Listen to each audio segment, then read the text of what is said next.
Here's how to change your email address on Snapchat. Now open up the Snapchat app on your iPhone or Android. It works the exact same. Tap on your profile at the top left, and then at the top right, we're going to get into your settings or gear icon. Keep in mind, when you do change that email address, you will need to verify the new email address for it to be fully changed. So you need access to that old email address as well as the new one and the password for your Snapchat account. Tap on the gear icon at the top right and tap on email.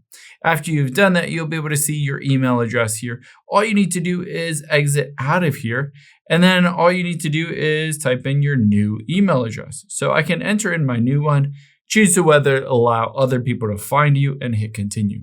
Now you'll be able to see I need to enter in the password for my account. So I'll enter in the password.